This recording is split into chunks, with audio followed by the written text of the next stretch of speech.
आज नेक्स्ट अपन अगली अपनी एक जर्नी शुरुआत करते हैं, जिसके अंतर्गत अपना मुख्य उद्देश्य ये होगा कि भूगोल सब्जेक्ट के अंदर पूरे में से पूरे अंक यानी जो 56 नंबर का पेपर होगा उनमें 56 में से 56 अंक है वो किस प्रकार से प्राप्त किए जाते हैं उसको लेकर के अपन बात करेंगे। और प्रत्येक चैप्टर से संबंधित जो प्रश्न परीक्षा की दृष्टि से महत्वपूर्ण लगता है कि ये प्रश्न परीक्षा में आने की पूर्ण रूप से संभावना है, उन प्रश्नों को लेकर के और साथ साथ में उस चैप्टर से संबंधित महत्वपूर्ण बिंदु क्या हो सकते हैं उन सभी के बारे में अपन एक रिवीजन के तौर पे बात करेंगे और ये सब बात करेंगे और ये अपन समझने का प्रयास करेंगे, ना कि रटने का, कि किस टॉपिक को किस प्रकार से समझा जाता है उसको लेके बात करेंगे। और इसी सीरीज के अंतर्गत अपन आज अपने मानव भूगोल के मूल सिद्धांत जो अपनी बुक है उस बुक का चैप्टर नंबर 1 जिसका नाम है मानव भूगोल की प्रकृति और विषय क्षेत्र, इस टॉपिक को लेके अपन लोग चर्चा करेंगे। और जिसके अंतर्गत अपन लोग जानते हैं कि हमारे माध्यमिक शिक्षा बोर्ड के द्वारा 2025 का जो ब्लूप्रिंट जारी किया गया है उसके अंतर्गत इस चैप्टर से संबंधित जो प्रश्नों की संख्या और इस चैप्टर का जो अंक भार है वो उसके बारे में चर्चा करेंगे। अपन देखते हैं कि ये जो चैप्टर है मानव भूगोल की प्रकृति और विषय क्षेत्र, ये 3 अंक भार का चैप्टर है, यानी इसमें से 3 नंबर के प्रश्न पूछे जाएंगे। जिसके अंतर्गत किस प्रकार के प्रश्न पूछे जाएंगे उसके बारे में अपन बात करते हैं। तो इस चैप्टर में से विद्यार्थियों आपको 2 प्रश्न मिलेंगे बहुवैकल्पिक क्वेश्चन, यानी अवसर वाले, जिसको अपन बोलते हैं बहुवैकल्पिक प्रश्न। ऐसे प्रश्न जिनके उत्तर के रूप में यानी जो आपको ऑप्शन दिए होंगे वो कम से कम कितने होंगे, 4 ऑप्शन के रूप में आपको प्रश्न मिलेगा और उनमें से एक उत्तर आपका सही होगा। यानी कहने का मतलब है बोर्ड के अंदर 2025 बोर्ड का जो पेपर आएगा उस पेपर का पहला ही बहुवैकल्पिक प्रश्न है वो आपको इस पार्ट में से देखने को मिलेगा। तो यानी 2 बहुवैकल्पिक प्रश्न आपको इस चैप्टर में से मिलेंगे।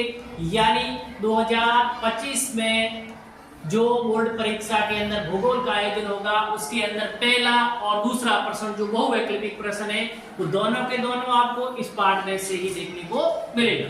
फिर चलते हैं, अगला जो क्वेश्चन है वो आपको खाली जगह से संबंधित आएगा और एक प्रश्न खाली जगह से संबंधित भी इसी चैप्टर से पूछा जाएगा। तो कुल मिलाकर के ये आपके 2 प्रश्न हो गए, यानी 2 वैकल्पिक क्वेश्चन पूछे जाएंगे इस चैप्टर में से, एक आपको खाली जगह इस चैप्टर में से पूछी जाएंगे। यानी ये अभी तक एक बहुवैकल्पिक प्रश्न आधे नंबर का होता है, खाली जगह भी आपकी आधे नंबर के 1.5 नंबर का बात हुई। अब यहाँ से अगला प्रश्न आपसे पूछा जाएगा वो होगा लघु उत्तरात्मक क्वेश्चन। किस प्रकार का प्रश्न होगा? लघु उत्तरात्मक क्वेश्चन, जो कि कितने नंबर का होता है बच्चों? बोर्ड पेपर में आपको 1.5 नंबर का देखने को मिलेगा। तो इस प्रकार से ये 3 नंबर का चैप्टर है, शायद 2 पेज का ही नहीं है, नंबर 3 का है, लेकिन आपके बुक के अंदर इसके शायद 2 पेज भी नहीं है। तो आप इसको किस प्रकार से तैयार करें कि अपन इसमें 3 में से 3 अंक है वो पूरे प्राप्त कर सकते हैं। तो उसको लेकर के मैं आपको कुछ आपसे बातें करूंगा और मैं परीक्षा की दृष्टि से महत्वपूर्ण पॉइंट है उस पर अपन लोग चर्चा करेंगे और आप भी इसको बार-बार देखें और इसका अध्ययन करें और अपने नोटबुक के अंदर शॉर्ट रूप में इन बातों को लिखें। क्यों? देखी हुई बात कम याद रहती है और उस बात को आप नोट करेंगे साथ में तो लंबे समय तक आप लोगों को याद रहेगी। तो अपन शुरुआत करते हैं पहले चैप्टर की और उसमें यही देखेंगे कि किस किस प्रकार के प्रश्न बनेंगे और कौन सी बात है वो अपने लिए बहुत ही महत्वपूर्ण है। तो चैप्टर का नाम है मानव भूगोल की प्रकृति और विषय क्षेत्र। तो इससे संबंधित क्या पहला बिंदु देखिए विद्यार्थियों, पहला बिंदु है अपने पास वह है अध्ययन क्षेत्र के रूप में भूगोल का अपन लोग जो अध्ययन क्षेत्र के रूप में अध्ययन करते हैं वो कैसे करते हैं। तो देखिए एक अध्ययन क्षेत्र के रूप में भूगोल, यानी भूगोल का हम अध्ययन किस प्रकार से करते हैं। तो देखना, एक तो होता है समाकलनात्मक, यानी भूगोल का अपन लोग अध्ययन किस रूप में करेंगे? समाकलनात्मक, आनुभाविक रूप से और करते हैं व्यवहारिक रूप से। अब ये होता क्या है, यानी आपसे प्रश्न पूछा जाएगा कि खाली जगह से संबंधित आ जाएगा, आ सकता है प्रश्न आपको कि भूगोल का अध्ययन खाली जगह के रूप में किया जाता, तो आपको लिखना पड़ेगा समाकलनात्मक, आनुभाविक और किस रूप में, व्यवहारिक रूप में। समाकलनात्मक का मतलब होता है जैसे अपन किसी क्षेत्र की बात करूं, जैसे मैं मान लो बच्चों ये कोई मेरे पास एक भूभाग है, स्थल रूप है कोई। अब इस स्थल रूप का मैं भूगोल की दृष्टि से किस प्रकार से अध्ययन करूंगा, यहाँ पर जितने भी विशेषता, किस प्रकार की मिट्टी है, किस प्रकार के पर्वत है, किस प्रकार के सांस्कृतिक भूदृश्य बने हुए, इन सभी का समग्रता की दृष्टि से, संपूर्ण का समग्रता की दृष्टि से पूर्ण रूप से इनका क्या करना, अध्ययन करना, क्या कहलाता है, समाकलनात्मक। क्या कहलाता है, समाकलनात्मक रूप से। का मतलब ये होता है जो भी आपके पास स्थल रूप की बात की मैंने, या जो भी भूभाग है उस भूभाग की पूरी विशेषताओं का, संपूर्ण विशेषताओं का क्या करना, अध्ययन करना, क्या कहलाता है, समाकलनात्मक। ठीक बात है। दूसरी बात है अपने पास अनुभाविक रूप में। किस रूप में, अनुभाविक। अब अनुभाविक का मतलब है कि अपने अनुभव के माध्यम से उस क्षेत्र का या उस भूभाग का क्या करना, अध्ययन करना, यानी अपना अनुभव। तो अपना अनुभव है, अपने क्या सीखा है उसके आधार पर उस क्षेत्र की विशेषताओं को प्रकट करना, क्या कहलाएगा, अनुभाविक। क्या कहलाएगा बच्चों, अनुभाविक। अगला है व्यवहारिक। अगला क्या है, व्यवहारिक, यानी आपने अनुभव के द्वारा जो विशेषता बताई उस विशेषता से किसी नई वस्तु का क्या करना, निर्माण करना या उत्पादन करना, क्या कहलाएगा, व्यवहारिक। यानी उस अनुभव के माध्यम से आपने जो बात सीखी, उस बात सीखी हुई बात को आपने अपने व्यवहार के रूप में उसका उपयोग करके किसी नई वस्तु का क्या कर दिया, उत्पादन। जैसे मान लो आपने हवाई जहाज को देखा, हवाई जहाज कैसे क्या बनता है उसकी प्रोसेस को आप लोगों ने जाना, अनुभव किया, ठीक है। उसके बाद में उस अनुभव के माध्यम से जान करके आप लोगों ने नई हवाई जहाज का क्या कर दिया, बना दिया। क्या कर दिया, बना दिया। तो उस बात को आप बात सीखी, उस बात को आपने अपने व्यवहार में लिया। किस में लिया, व्यवहार में लिया, और व्यवहार में ला करके किसी नई वस्तु का क्या कर दिया, निर्माण कर दिया। तो इस प्रकार से भूगोल के अध्ययन के रूप में भूगोल का अपन समाकलनात्मक रूप से अध्ययन करते हैं। एक अनुभव के आधार पर भूगोल का अध्ययन करेंगे और व्यवहारिक रूप से भूगोल का अध्ययन किया जाता। तो ये लाइन बहुत इंपॉर्टेंट है बच्चों, परीक्षा में से ध्यान रखोगे कि भूगोल का अध्ययन हम लोग समाकलनात्मक रूप से, अनुभाविक रूप से और व्यवहारिक रूप से करते हैं। चलिए आगे।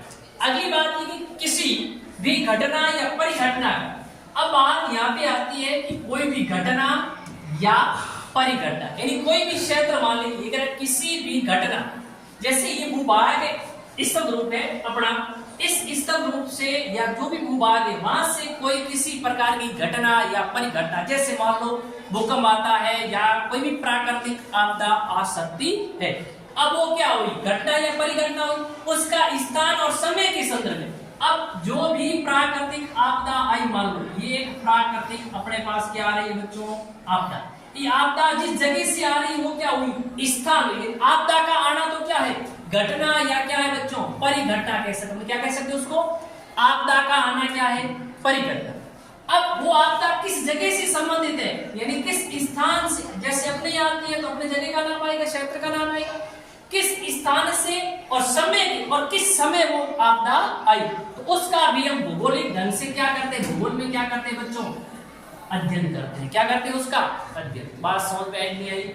ये कह रहे हैं कि कोई भी परिघटना है, वो परिघटना किस जगह से संबंधित है और किस समय इस प्रकार की परिघटना घटित हुई, उसका भी हम क्या करते हैं, भौगोलिक ढंग से क्या करते हैं बच्चों, उसका अध्ययन है वो करते हैं। तो एक बात ये भी ध्यान रखेंगे आप। अगला कि एक विषय के रूप में भूगोल का मुख्य उद्देश्य है पृथ्वी को मानव का घर समझना। यानी अगर एक सब्जेक्ट के रूप में ये बात की जाए तो एक सब्जेक्ट या एक विषय के रूप में भूगोल का जो मुख्य उद्देश्य या जो मुख्य सरोकार या जो मुख्य ध्येय वो क्या है, पृथ्वी को मानव का क्या समझना बच्चों, घर।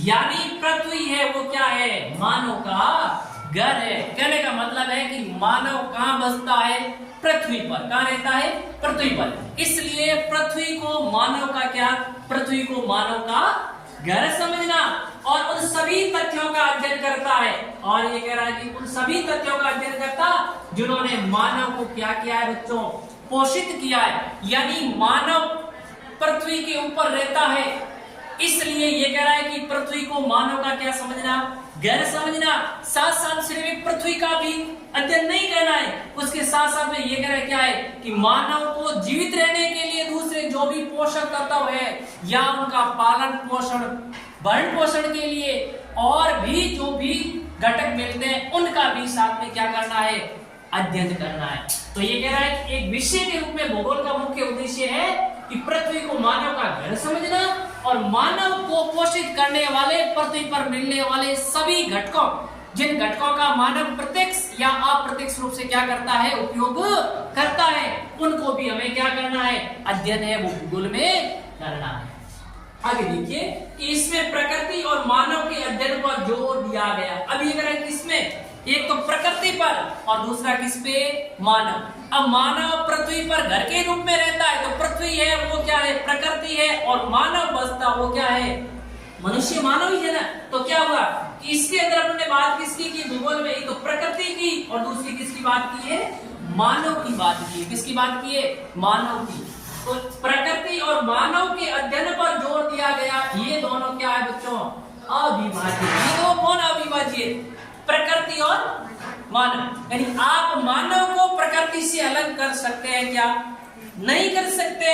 और प्रकृति को मानव से अलग कर सकते हैं क्या, नहीं। यानी प्रकृति के बिना मानव का अस्तित्व नहीं है बच्चों, और मानव के बिना प्रकृति का अस्तित्व नहीं है। तो इसका मतलब प्रकृति और मानव एक दूसरे से आपस में जुड़े हुए अविभाज्य है, जिसको आप अलग कर भी नहीं सकते, इस प्रकार की कल्पना भी नहीं कर सकते हैं। ठीक बात है।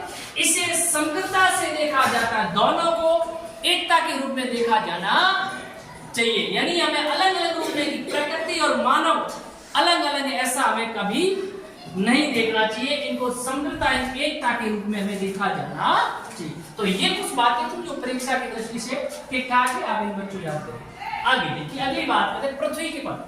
अब ये कि मानव और प्रकृति, अपने पढ़ा कि मानव और प्रकृति अविभाज्य, यानी मानव को आप प्रकृति से अलग नहीं कर सकते या प्रकृति को मानव से अलग नहीं किया जा सकता। तो इसका मतलब ये अभी जो बात है वो पृथ्वी के दो घटक, पृथ्वी पर दो घटक होते हैं। दो घटक कौन सा, एक होता है भौतिक पर्यावरण और एक होता है मानव निर्मित पर्यावरण। कौन सा होता है, तो ध्यान रखना, पृथ्वी पर कितने घटक है बच्चों, दो घटक, एक भौतिक पर्यावरण और एक कौन सा है, मानव निर्मित पर्यावरण। अब ये क्या होता है, देखिए इसको समझने का प्रयास कीजिए। भौतिक पर्यावरण, भौतिक पर्यावरण का मतलब ये हुआ कि हमें जो भी यहाँ से घटक प्राप्त होगा उसकी रचना करने वाला या उसको बनाने वाली कौन है बच्चों, प्रकृति है। कौन है, प्रकृति है। जैसे आप भू आकृति, जैसे अपन यहाँ निवास कर रहे हैं, अपना जो विद्यालय है इसके नीचे जो किस जमीन की आकृति, धरातल की आकृति कैसी क्या है। अब इस धरातल की आकृति जिसको हम कहते हैं भू आकृति बोलते हैं, क्या बोलते हैं उसको, यहाँ की भू आकृति, यहाँ की मृदा, यहाँ की मिट्टी कैसी है,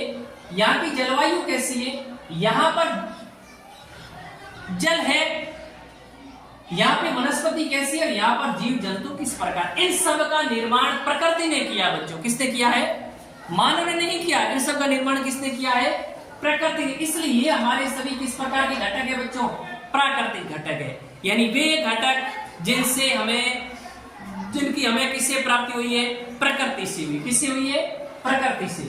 ठीक है, तो उसको अपन क्या कहते हैं, भौतिक पर्यावरण। उसको क्या बोलते हैं, भौतिक। अब भौतिक पर्यावरण घटक कौन कौन से, यहाँ से प्रश्न आपको पूछा, बहुवैकल्पिक क्वेश्चन पूछा जाएगा, तो ध्यान रखें कि भू आकृति है, मृदा है, जलवायु है, जल है, वनस्पति है और जीव जंतु, ये सारे के सारे क्या है, भौतिक पर्यावरण के घटक है, जिनका निर्माण प्रकृति ने ही किया।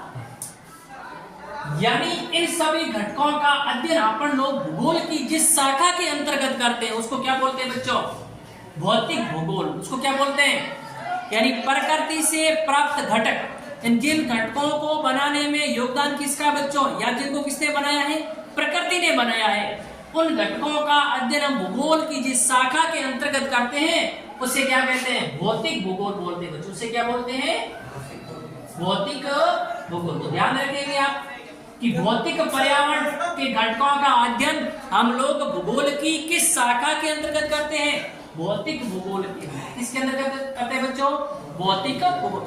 अब आपसे ये भी पूछा जा सकता है, ये जो भौतिक भूगोल है, इस भौतिक भूगोल की मुख्य केंद्र बिंदु यानी मुख्य सामग्री क्या है, मुख्य घटक क्या है? कौन से घटक है बच्चों? प्रकृति। मुख्य घटक कौन से? प्रकृति, यानी ऐसे घटक जिनको किसने बनाया है? प्रकृति ने बनाया है। उन घटकों का अपन लोग अध्ययन किसमें करते हैं बच्चों? भूगोल में तो करते हैं, लेकिन भूगोल की किस शाखा के अंतर्गत? भौतिक भूगोल। किसमें करते हैं? तो ध्यान रखेंगे आप लोग, पृथ्वी पर दो घटक, एक भौतिक पर्यावरण, एक मानव निर्मित पर्यावरण, या जिसको कहते हैं सांस्कृतिक भूदृश्य। क्या बोलते हैं जिसको? सांस्कृतिक भूदृश्य। अब भौतिक पर्यावरण में कौन कौन से घटक है लोगों आप ध्यान रखेंगे, जिनका निर्माण प्रकृति ने किया है, और इन घटकों का भूगोल की जिस शाखा के अंतर्गत अपन अध्ययन करते हैं उसको क्या बोलते हैं बच्चों? भौतिक भूगोल कहते हैं। और भौतिक भूगोल का केंद्र बिंदु यानी इसकी मुख्य विषय वस्तु क्या है? तो मुख्य विषय वस्तु क्या है? प्रकृति है। यानी प्रकृति ने जिन घटकों का निर्माण किया वही घटक भौतिक भूगोल की मुख्य क्या है? विषय वस्तु। अगला है अपने पास मानव निर्मित पर्यावरण, यानी मानव निर्मित पर्यावरण, या जिसको मैं कहता हूं बच्चों सांस्कृतिक भूदृश्य। यानी इसका निर्माण मानव ने, यानी मानव निर्मित, मानव मनुष्य निर्मित उसके द्वारा बना हुआ पर्यावरण, यानी अपने चारों ओर का जो पर्यावरण जिसको निर्माण करने में योगदान किसका है बच्चों? मानव का है। लेकिन मानव ने प्राकृतिक घटकों का उपयोग करते हुए सांस्कृतिक भूदृश्य का क्या किया है? निर्माण। बात को समझना, ये क्या कह रहा है कि मानव निर्मित पर्यावरण या जिसको कहते हैं सांस्कृतिक भूदृश्य, यानी जैसे जो भी सांस्कृतिक भूदृश्य उसका निर्माण कौन करेगा बच्चों? मानव करेगा। कौन करेगा? मानव। लेकिन मानव उसका निर्माण करने के लिए उसको भौतिक घटकों की क्या होगी? जरूरत होगी। किसकी जरूरत होगी? भौतिक जो पर्यावरण के घटक है उन घटकों का उपयोग करते हुए सांस्कृतिक भूदृश्य का क्या करता है बच्चों? निर्माण। तो जी मानव निर्मित पर्यावरण यानी ऐसा पर्यावरण जिसका निर्माण कौन करता है? मानव। जिसको अपन कहते हैं सांस्कृतिक भूदृश्य। जिसको क्या बोलते हैं? सांस्कृतिक भूदृश्य। जैसे बात करूं घर, जैसे बच्चों अपना घर होता है, ठीक बात है ना? अपन घर कच्चा भी हो सकता है और घर कैसा हो सकता है बच्चों? पक्का। अब घर बना हुआ किस पे? भू आकृति पे। किस पे बना हुआ है? भू आकृति का मतलब पृथ्वी के धरातल पे। उस घर को बनाने के लिए जैसे अपना पक्का घर बना हुआ है मान लो, तो अपन लोगों ने पहले घर बनाने के लिए जो अपने को धरातल चाहिए था, वो धरातल तो कैसा है? प्राकृतिक है। उस धरातल को अपन लोगों ने समतल किया, क्या नहीं किया? उसके बाद में हमने विभिन्न प्रकार के पत्थरों का उपयोग किया घर बनाने में। किसका उपयोग किया? पत्थर। अब जब हमें जो पत्थर प्राप्त हो रहे हैं उस पत्थर को मानव ने बनाया है क्या? नहीं। पत्थर हमें कहां से प्राप्त हो रहे हैं? प्रकृति से। कहां से प्राप्त हो रहे हैं? प्रकृति से। इसका मतलब पत्थर है वो क्या है? प्राकृतिक घटक है। कैसा घटक है बच्चों? प्राकृतिक घटक है, यानी भौतिक पर्यावरण का भाग है कि नहीं है? उसको मानव क्या करता है? उसके रूप में चेंज करके अपने घर का क्या करता है? निर्माण। पत्थरों के माध्यम से अपने घर का क्या करता है? निर्माण। अब उसका जो घर बना है ना, वो बनाया मानव ने है, लेकिन उपयोग किसका किया है? प्राकृतिक संसाधनों। किया नहीं किया? तो इसका मतलब ये तो ध्यान रखना, सांस्कृतिक या मानव निर्मित भूदृश्य कौन सा है? घर है, या कोई गांव बचा हुआ है, या कोई सड़क बनी हुई है, या कोई नहर बनी हुई है, या कोई रेल मार्ग हो सकता है, या कोई बच्चों क्या हो सकता है? उद्योग हो सकता है, या फिर क्या हो सकता है? बंदर हो सकता है, या फिर अपना विद्यालय हो सकता है, या कोई महाविद्यालय हो सकता है, यानी जिसका निर्माण कौन करता बच्चों? मानव। तो आपसे यहाँ से प्रश्न ऐसे पूछा जाएगा कि निम्न में से कौन सा सांस्कृतिक भूदृश्य है या कौन सा नहीं है? निम्न में से कौन सा भौतिक मतलब भौतिक या भौतिक पर्यावरण का भाग है या उसका हिस्सा है या कौन सा नहीं है? तो यहाँ से एक प्रश्न आपको इस प्रकार का पूछा जाएगा, तो आप लोग ध्यान रखें। अब बात आती है इन सब का निर्माण किसने किया बच्चों? मानव ने किया। अब अपन इन सब का यानी जिसको मानव ने बनाया, प्राकृतिक संसाधनों की सहायता से जिस प्रकार की भूमि परिदृश्य मानव बना रहा है, उनका अध्ययन अपने भूगोल की अलग शाखा में करते हैं, और उस शाखा को भूगोल की क्या नाम देते हैं बच्चों? मानव भूगोल कहते हैं। उसको क्या कहते हैं? और ये प्राकृतिक घटकों का अध्ययन भूगोल किस शाखा में करते हैं? उसको अपन क्या कहते हैं? भौतिक भूगोल। और ये प्राकृतिक घटकों का उपयोग करते हुए मानव ने उस जमीन पर भूदृश्यों का निर्माण किया, उसको अपन कहते हैं, मतलब उनका भूगोल की जिस शाखा के अंतर्गत अपन लोग अध्ययन करेंगे उसको बोलेंगे मानव भूगोल। उसको क्या कहेंगे बच्चों? अब मानव भूगोल का केंद्र बिंदु क्या है, यानी मुख्य रूप से मानव भूगोल में अपन किसको लेके अध्ययन करेंगे, मानव के क्रियाकलाप, यानी मानव या मनुष्य कैसे कैसे कार्य करता है, उसके आधार पर तो भूदृश्य का क्या होता है, निर्माण होगा। तो मानव कैसे कार्य करेगा, उसके आधार पर ही पृथ्वी के धरातल पर विभिन्न प्रकार के भूदृश्यों का निर्माण होगा। तो यहाँ ध्यान रखेंगे कि मानव भूगोल के अंदर जो केंद्र बिंदु होता है, अध्ययन का जो केंद्र बिंदु है वो कौन है बच्चों, मानव के क्रियाकलाप, यानी मानव कैसे क्या कार्य करता है। और भौतिक भूगोल के अंदर जो अध्ययन का केंद्र बिंदु होता है वो कौन होता है बच्चों, प्रकृति होती है। कौन होती है, प्रकृति। और यहाँ होता है मानव के क्रियाकलाप। ठीक बात है। चलिए अब देखते हैं अपन भौतिक भूगोल में अपन लोग किसका अध्ययन करते हैं बच्चों, अभी पढ़ा भौतिक घटकों है नहीं। अब ये प्रश्न पिछली बार अपन बात करें 2023-24 का जो एग्जाम हुआ था उसी के अंदर खाली जगह से मिलेगा, यहाँ एक प्रश्न आपसे पूछा जाएगा। और ये प्रश्न गुप्त किताब की लाइन है वो आपसे पूछी गई थी, जिसमें पूछा गया भौतिक पर्यावरण यानी भौतिक भूगोल में खाली जगह अध्ययन किया जाता है। तो सीधी सी बात है, भौतिक भूगोल में अध्ययन किसका करते हैं बच्चों, भौतिक पर्यावरण का। किसका करते हैं, तो ये बात आप लोग पिछली बार पूछा गया प्रश्न, हो सकता है ध्यान रखें इस बार भी आ सकता है। तो किसका अध्ययन करेंगे, भौतिक पर्यावरण। और भौतिक पर्यावरण में किसका अध्ययन किया जाता है, अभी अपन ने पढ़ा, जिसका निर्माण किसने किया है, प्रकृति ने। जैसे भू आकृति है, मृदा है, जलवायु है नहीं, ये सारे के सारे किसमें आते हैं बच्चों, भौतिक पर्यावरण के अंतर्गत आता है। ये बात है। इससे आगे अपन लोग बढ़े थे तो अपन ने देखा था कि मानव के द्वारा कुछ भूदृश्यों का निर्माण होता है और उनका अपन लोग अध्ययन करते हैं। कोई भूगोल की शाखा है और भूगोल की उस शाखा का नाम है बच्चों मानव, यानी मानव द्वारा निर्मित जो भी भूदृश्य होंगे उन भूदृश्यों का निर्माण अपन लोग भूगोल की जिस शाखा में करते हैं उसका नाम क्या बच्चों, मानव। ठीक बात है। अभी मानव भूगोल है क्या, मानव भूगोल में अध्ययन किसका किया जाता है। आप ध्यान रखेंगे कि मानव भूगोल में हम लोग अध्ययन करते हैं तो किसका करते हैं, भौतिक पर्यावरण और मानव निर्मित पर्यावरण के बीच संबंध। यानी यहाँ पर अध्ययन करेंगे भौतिक पर्यावरण के कारकों का भी इसमें अध्ययन किया जाएगा, यानी भौतिक पर्यावरण के कारक। ठीक बात है। अब भौतिक पर्यावरण के कारक कौन कौन से अभी अपन ने पढ़े पीछे वाले पार्ट में, मतलब पीछे वाले स्लाइड में पढ़ा था। जैसे भू आकृति है, जलवायु है, मृदा है, ये सारे के सारे क्या है, भौतिक पर्यावरण के कारक।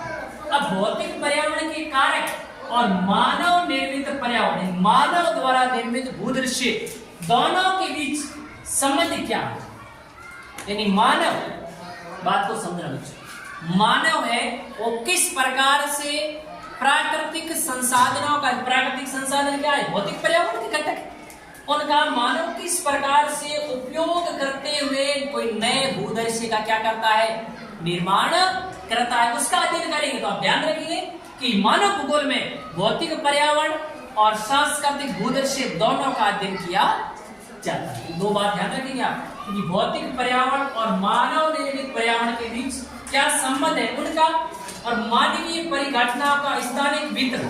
ये मानवीय परिघटना है, मनुष्य किस प्रकार की क्रियाकलाप के माध्यम, मानव जो क्रियाकलाप करता है उससे किस प्रकार की घटनाएं हैं वो घटित होती है, उन घटनाओं का स्थान विशेष के वितरण से संबंधित, यानी घटना किस जगह पे हो रही है उसके वितरण से संबंधित तथा उस परिघटना के घटित होने के कारण, और साथ साथ में देखेंगे कि ये घटना घटित क्यों हुई, उसके पीछे कौन से कारण क्या है, जिम्मेदार है उनका भी, यानी घटना घटित हो रही हो किस स्थान पे हो रही है, कितनी जगह पे हुई है, कितने फैलाव में हुई है वो घटना घटित। ठीक है। फिर ये देखिए वो घटना घटित क्यों हुई, उसके पीछे कारण क्या जिम्मेदार है वो भी पढ़ेंगे। तो ये भी ध्यान रखें कि मानवीय परिघटनाओं का स्थानिक वितरण, यानी ये घटना किस जगह पे हो रही है। अगला, उस परिघटना के घटित होने के कारण, यानी वो घटना क्यों घटित होती है, उसके पीछे घटना घटित होने के पीछे कारण क्या है, उसको भी जानने का प्रयास करेंगे। और विश्व के विभिन्न भागों में सामाजिक और आर्थिक विभिन्नताओं का अध्ययन, यानी विश्व के अंदर विभिन्न क्षेत्र, विभिन्न स्थान है, वो सभी स्थान है वो समान रूप से सामाजिक और आर्थिक रूप से एक जैसे नहीं है, उसमें विभिन्नता पाई जाती है, उसमें भिन्नता पाई जाती है। उसके पीछे कौन से कारण जिम्मेदार है, तो उनको भी अपन इस मानव भूगोल में समझने का क्या करते हैं बच्चों, प्रयास या उसका अध्ययन किया जाए। ध्यान रखेंगे कि भौतिक मानव भूगोल में अपन लोग अध्ययन किसका करते हैं, तो ध्यान रखना किसका करेंगे, भौतिक पर्यावरण और मानव निर्मित पर्यावरण के बीच में किस प्रकार के क्या संबंध है उसका भी इसमें अध्ययन किया जाता है। फिर मानवीय परिघटना का स्थानिक वितरण, यानी मानव किसी स्थान विशेष में मानव के द्वारा किस प्रकार की घटनाएं की जा रही है, किस प्रकार के क्रियाकलाप किए जा रहे हैं, उनका भी अध्ययन, और साथ साथ में उन परिघटनाओं के घटित होने के पीछे क्या कारण है, यानी ऐसी ऐसी घटनाएं या जो परिघटनाएं क्यों घटित हो रही है उसके कारणों को भी जानेंगे। और साथ में विश्व के सभी भागों में न तो सामाजिक रूप से न आर्थिक रूप से क्या है, एक समानता नहीं है, वहां पे भिन्नता है, उस भिन्नता के पीछे क्या कारण है उनका भी इसमें क्या किया जाएगा बच्चों, अध्ययन किया जाएगा। अब देखिए, अब अपना जो असली बात यहाँ से शुरू होती है बच्चों, क्योंकि 12वीं क्लास में क्या अपने पास मानव भूगोल। तो देखिए अब अगला प्रश्न ये भी बन सकता है कि मानव भूगोल का जनक किसे कहते हैं, यानी बात मानव भूगोल पे आ गई। अब मानव भूगोल को देने वाला व्यक्ति कौन है, इसका जनक कौन है, यानी मानव भूगोल का फादर कौन है बच्चों, फ्रेडरिक ड्रेटजेल। कौन है, फ्रेडरिक ड्रेटजेल। ये जर्मनी का निवासी है बच्चों, जिन्होंने मानव भूगोल से संबंधित बहुत सारा कार्य किया। इसकी वजह से इसे मानव भूगोल का अपन क्या कहते हैं, जनक कहते हैं। तो ध्यान रखेंगे मानव भूगोल का जनक कौन है बच्चों, फ्रेडरिक ड्रेटजेल। और ये कहाँ का रहने वाला बच्चों, ये जर्मनी का है। कहाँ का रहने वाला है, जर्मनी का रहने वाला है। एक बात ये लोग आप ध्यान रखेंगे। आगे और ध्यान क्या रखना, देखिए जर्मन भूगोलवेता यानी मानव भूगोल का लगभग विकास का हुआ है बच्चों, जर्मनी में हुआ। क्या हुआ है, मानव भूगोल एक भूगोल की शाखा है बच्चों। क्या है, भूगोल की मुख्य रूप से अपने पढ़ा भूगोल की दो शाखा, एक भौतिक भूगोल और एक मानव भूगोल। एक कौन सी, भौतिक भूगोल, एक भौतिक भूगोल को अपने 11वीं क्लास में पढ़ा था, और मानव भूगोल अपने कौन सी क्लास में बच्चों, 12वीं। तो यह मानव भूगोल का जनक ही हो गया। तो अपने को ध्यान रखना है कि मानव भूगोल का जो अधिकांश विकास बच्चों जर्मनी के अंदर हुआ। तो जर्मनी की जर्मन भूगोलवेता है, जर्मनी के भूगोलवेता को क्या कहते हैं बच्चों, जर्मन भूगोलवेताओं ने किसी राज्य या देश का वर्णन, यानी कोई भी राज्य या देश की तुलना किससे की है बच्चों, एक जीवित जीव से की। एक मानव जीवित जीव होता है, नहीं होता है, उस जीवित जीव से तुलना किसकी की है, एक राज्य या देश। यानी एक जीवित जीव का किस प्रकार अस्तित्व होगा, वैसे वैसे किसी राज्य या देश का क्या होता है, अस्तित्व होता है। तो ध्यान रखोगे आप कि किस देश के भूगोलवेताओं ने राज्य या किसी देश की तुलना किससे की है, जीवित जीव से की है। किस देश के भूगोलवेता ने बच्चों, जर्मनी के भूगोलवेताओं ने। कैसे देखो, उन्होंने क्या कहा कि सड़क, रेल मार्ग और जल मार्ग के जाल, यानी किसी देश के अंदर, जैसे मान लीजिए विश्व बहुत बड़ा है बच्चों, विश्व के अंदर सभी देश में समान रूप से कोई खनिज या विकास होना कोई जरूरी नहीं, होता भी नहीं, ठीक है। तो अपन क्या करते हैं, देखते हैं कि वहां जैसे मान लीजिए कोई एक देश है अपने पास, यहाँ महाद्वीप है अमेरिका, इसी प्रकार से एक अपने पास महाद्वीप है यूरोप। अब इस देश, इस महाद्वीप के अंदर मान लो लोएस की क्या है अपने पास, कमी है। यहाँ लोएस की क्या है, कमी है, और यहाँ पे क्या है, लोएस की अधिकता है। क्या लोएस की अधिकता, यानी ये कमी से जूझ रहा है और वहां पे क्या है, अधिकता। तो अपन क्या करेंगे कि अधिकता है, इसका मतलब ये इसको दे सकता है। जब ये इसको देगा तो इसकी जो आवश्यकता है इसकी क्या हो जाएगी बच्चों, पूर्ति हो जाएगी। यानी यहाँ पे लोएस की जो आवश्यकता है उसकी क्या हो सकती है, पूर्ति हो सकती है। लेकिन यहाँ से यहाँ तक लाने के लिए हमें किसकी जरूरत पड़ेगी, या तो सड़क की, या रेल मार्ग की, या जल के अंदर जल मार्ग की आवश्यकता पड़ेगी, वरना तो अपने यहाँ ला नहीं सकते, नहीं ला सकते ना। तो इस देश के उद्योगों का विकास के लिए हमें जरूरी है लोएस की। अगर ये देश तभी उन्नति, महाद्वीप तभी उन्नति करेगा जब यहाँ जो उद्योग पनप रहे हैं उन उद्योगों में जिनकी कमी है उसकी अगर आपूर्ति हो जाएगी तो ये देश क्या करेगा, अपनी अर्थव्यवस्था में विस्तार होगा, वरना इसकी अर्थव्यवस्था में विस्तार नहीं होगा। तो ये विस्तार किसके द्वारा संभव है? ये है सड़क मार्ग, रेल मार्ग, जल मार्ग, जल मार्ग के द्वारा संभव है। तो इसी प्रकार से एक देश दूसरे देश या एक महाद्वीप दूसरे महाद्वीप का अस्तित्व सड़क मार्ग, रेल मार्ग और जल मार्गों के द्वारा होता है। वैसे वैसे परिसंचरण की ध्वनियां, और ये तो क्या है बच्चों, ये है अपने पास सारे की सड़क मार्ग, ये तो क्या है, ये कोई राज्य या देश की तुलना किससे हो रही है? मानव के परिसंचरण की ध्वनियां, यानी मानव शरीर में जो रक्त का लाने और ले जाने के लिए जो नलियां होती है उसको अपन क्या कहते हैं? परिसंचरण की ध्वनियां। क्या बोलते हैं? परिसंचरण। पूरे शरीर में रक्त का संचरण करने के लिए, पूरे शरीर में रक्त को भेजने के लिए जो धमनियां होती है ना उसे बोलते हैं परिसंचरण की धमनियां। अब मानव जीवन का अस्तित्व इन परिसंचरण की धमनियों के बिना संभव नहीं है, यानी मानव नहीं रहेगा अगर खून की जो सप्लाई है वो पूरे शरीर में ऑक्सीजन की सप्लाई नहीं होगी तो अपना शरीर क्या हो जाएगा? मृत घोषित हो जाएगा। होगा नहीं होगा? वैसे वैसे ये देश भी अगर इनमें ये सड़क मार्ग, रेल मार्ग नहीं होगे तो एक देश है वो विकास नहीं कर सकता है, उसकी उन्नति के रास्ते बंद हो जाएंगे, है ना। इसलिए किसी देश या राज्य की तुलना जर्मनवासी किससे कर रहे हैं बच्चों? मानव से कर रहे हैं। किससे कर रहे हैं? मानव। और मानव में तुलना हो रही परिसंचरण की धमनियां से, और इधर हो रही है वैसे देश में होती है सड़क, रेल मार्ग। समझ आई बात नहीं है? ठीक है, अगली अब देखते हैं अपन मानव भूगोल की कुछ परिभाषा जो अक्सर परीक्षा में पूछी जाती है। अब मानव भूगोल की 3 परिभाषाएं मुख्य परीक्षा की दृष्टि से इंपॉर्टेंट है और ये परीक्षा में पूछी जाती है। पिछली बार अपने ये मानव भूगोल अस्थिर पृथ्वी और क्रियाशील मानव के बीच परिवर्तन संबंधों का अध्ययन है। ये परिभाषा 2023 और 24 के पेपर में ये परिभाषा पूछी गई थी, यानी आपसे ये बहुवैकल्पिक प्रश्न के अंदर ये परिभाषा पूछी गई थी जिसमें ये परिभाषा दी हुई थी और आपसे किस व्यक्ति ने दी ये पूछा गया। हो सकता है कि इस बार ऐसा प्रश्न ना आकर के आपको ये किसके अनुसार, यानी किस व्यक्ति के अनुसार मानव भूगोल की परिभाषा क्या होगी, इस प्रकार का भी प्रश्न पूछा जा सकता, तो ध्यान रखना।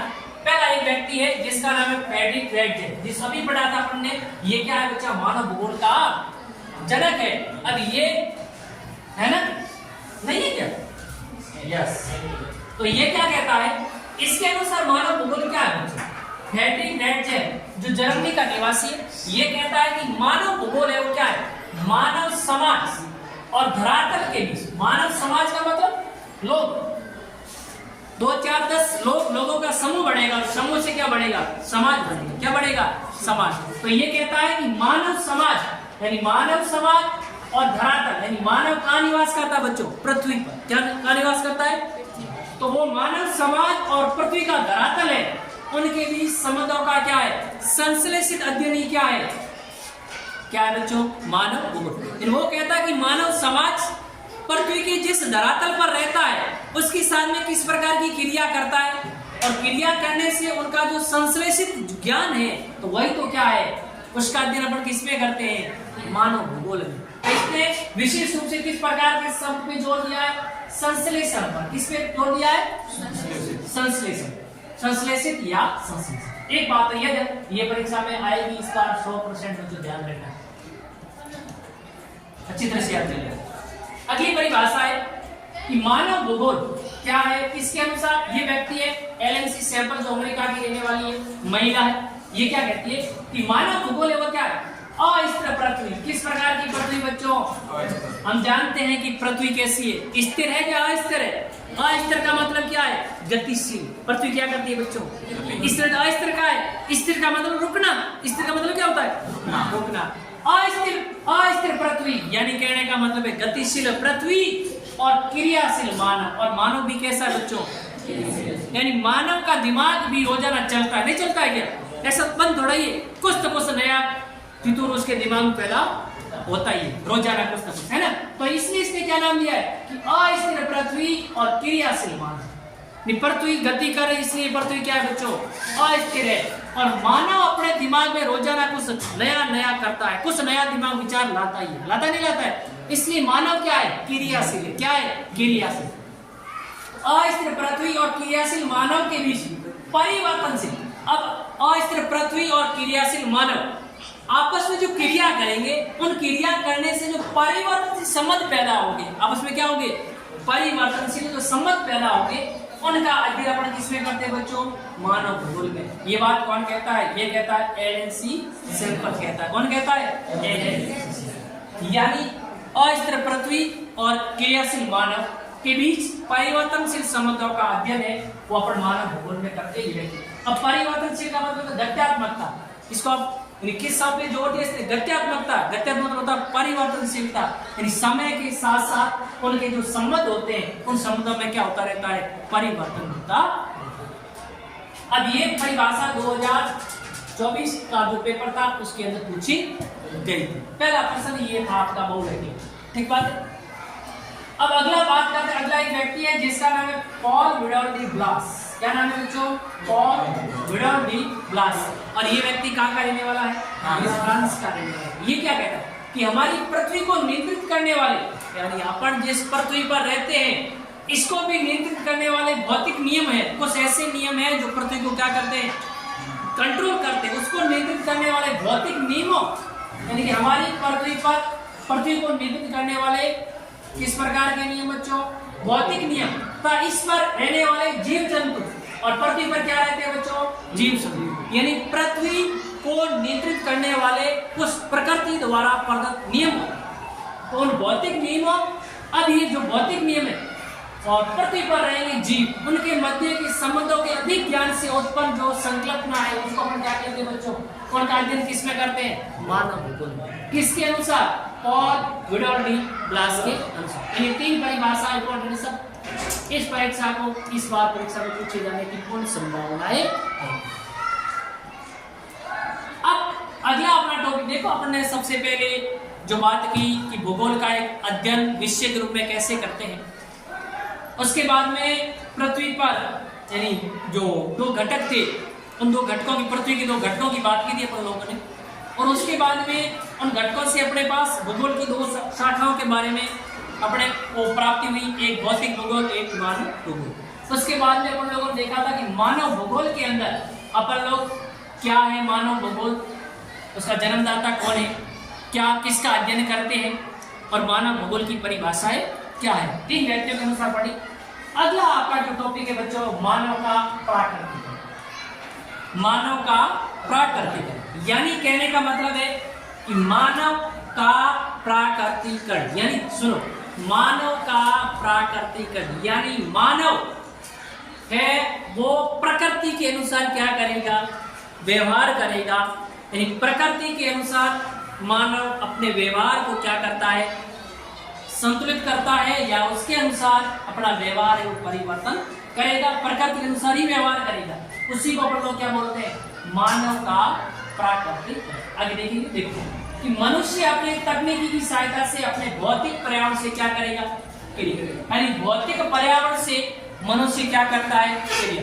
अब क्रिया करने के लिए कुछ न कुछ नई तकनीकी का क्या करेगा, मानव उपयोग करेगा। बिना तकनीकी मानव भौतिक पर्यावरण के साथ में क्रिया करके भी किसी नई वस्तु का उत्पादन नहीं कर सकता है। तो ध्यान रखेंगे ये मानव है, ये तकनीकी की सहायता से किसके साथ में क्रिया करेगा बच्चों, भौतिक पर्यावरण के साथ। किसके साथ में क्रिया करेगा, भौतिक पर्यावरण से क्या करता है, क्रिया करेगा। जब मानव अपनी तकनीकी से भौतिक पर्यावरण के साथ में क्रिया करेगा, तो क्रिया करेगा तो कुछ न कुछ उत्पादन या किसी वस्तु का क्या होगा बच्चों, निर्माण तो होगा नहीं होगा। चलो अब ये करेंगे उनके क्रिया करने से किसका उत्पादन हो रहा है या किसका निर्माण हो रहा है। ये कोई ज्यादा महत्वपूर्ण भूगोल में, मानव भूगोल में ये महत्वपूर्ण नहीं है कि आपने प्रकृति के साथ में तकनीकी के माध्यम से उपयोग करके किसी वस्तु का उत्पादन या उसका क्या क्या है, निर्माण। अब वस्तु क्या बनी क्या नहीं बनी वो कोई महत्वपूर्ण नहीं है, लेकिन महत्वपूर्ण क्या है, महत्वपूर्ण यह है कि उस वस्तु का उत्पादन या निर्माण करने के लिए आपने किस उपकरण का उपयोग किया है और कौन सी तकनीकी का प्रयोग किया, वो ज्यादा महत्वपूर्ण है। यानी कौन सा उपकरण उपयोग में ले रहे हैं वो महत्वपूर्ण है, और किस तकनीकी का आप लोग उपयोग कर रहे हैं वो महत्वपूर्ण है, ना कि कौन सी वस्तु का निर्माण हुआ वो कोई ज्यादा महत्वपूर्ण नहीं है। एक बात ये ध्यान रखिए। अब देखो, अपन जानते हैं कि मानव शुरुआत के अंदर जो मानव था उसको अपन कहते हैं आदिम कालीन मानव समाज बोलते थे। उसको क्या बोलते थे अपन लोग? आदिम कालीन मानव समाज। उस समय का जो मानव समाज था, आप और हम लोग सब जानते हैं। क्या जानते हैं? कि उस समय मानव है वो जंगलों में निवास करता था, उसका बौद्धिक विकास नहीं हुआ था, वो एक मानव से लोग दूसरे लोगों से क्या होता था? डरता था। वो विभिन्न प्रकार के पशुओं से डरता था, वो प्रकृति से डरता था। क्यों? क्योंकि उसको समझ नहीं थी, ना उसके पास कोई तकनीकी थी। ठीक है, तो देखो इस शुरुआती अवस्था में मानव प्रकृति से अत्यधिक क्या हुआ था बच्चों? प्रभावित। यहाँ से प्रश्न पूछा जाएगा कि आदिम कालीन समाज या प्रारंभिक अवस्था में या आरंभिक अवस्था में मानव प्रकृति से अत्यधिक प्रभावित क्यों हुआ? क्या कारण था जिसकी वजह से मानव उस समय प्रकृति से क्या हो रहा था? प्रभावित हो रहा था। तो उसके पीछे कारण देखिए। पहला कारण देखो बच्चों, पहला दूसरा कुछ ये कुछ कारण है तो परीक्षा की दृष्टि से इंपॉर्टेंट है बच्चों। यहाँ से इस प्रकार का भी प्रश्न आपको पूछा जा सकता है, तो ये कारण इंपॉर्टेंट ध्यान रखें। पहला कि मानव की सामाजिक विकास की आदि होता है, यानी उन समय लोगों के रहने का जो समाज था वो समाज कैसा था? आदिम कालीन समाज। यानी वो लोग जंगलों में रहते थे। किस में रहते थे? तो ध्यान रखें, उस समय का समाज यानी वो समाज की सामाजिक विकास की अवस्था थी वो कैसी थी बच्चों? आदिम, यानी जंगल में निवास करते थे, एक लोग दूसरे लोगों से भी डरते थे। सौदेबान नहीं। दूसरा, मानव के बौद्धिक विकास का स्तर निम्न, यानी उस समय मानव के सोचने समझने की तार्किक क्षमता कैसी थी? निम्न प्रकार की थी। किस प्रकार की थी? निम्न प्रकार की। उसको इतना ज्ञान नहीं था, उनमें इतनी समझ नहीं थी। तो ध्यान रखिए कि मानव के बौद्धिक विकास का स्तर भी क्या था उस समय? निम्न था। अगली बात, उस समय तकनीकी का क्या है? विकास भी नहीं हो पाया, यानी तकनीकी थी नहीं। क्यों? क्योंकि तकनीकी का विकास तब होगा जब मानव क्या होगा? समझदार होगा। तकनीकी का विकास तभी तो होगा ना जब मानव है वो प्रकृति के नियमों को जानेगा, जानने के बाद कुछ नई नई तकनीकी का क्या करेगा? विकास करेगा। तो इसलिए उस समय तकनीकी ज्ञान यानी प्रौद्योगिकी का स्तर क्या था बच्चों? निम्न था। तो ये सारे कारण हैं जिनकी वजह से मानव प्रकृति से क्या था? अत्यधिक प्रभावित था। ठीक है, अब मानव ने प्रकृति के अनुसार अपने आप को क्या कर लिया? समायोजित कर लिया, यानी वो प्रकृति से प्रभावित हुआ और प्रभावित होकर उसने सोचा कि अब तो अपना भला इसी में है कि जैसे प्रकृति कहती है वैसे मैं अपने आप को क्या कर लूं? समायोजित कर लूं। तो मानव क्या करता है? तो मानव ने प्रकृति के अनुसार अपने आप को क्या कर लिया? ढाल लिया, यानी जैसा प्रकृति चाहती थी उसके अनुसार मानव ने अपना व्यवहार करना शुरू कर दिया। जब मानव ने प्रकृति के अनुसार व्यवहार करना शुरू कर दिया या प्रकृति के साथ अपने आप को ढाल लिया, तो हम लोग इसमें भूगोल के अंदर हम इसको क्या कहते हैं कि मानव का क्या हो गया बच्चों? प्राकृतिकरण हो गया। क्या हो गया? मानव का प्राकृतिकरण, यानी मानव ने प्रकृति के आदेशों के अनुसार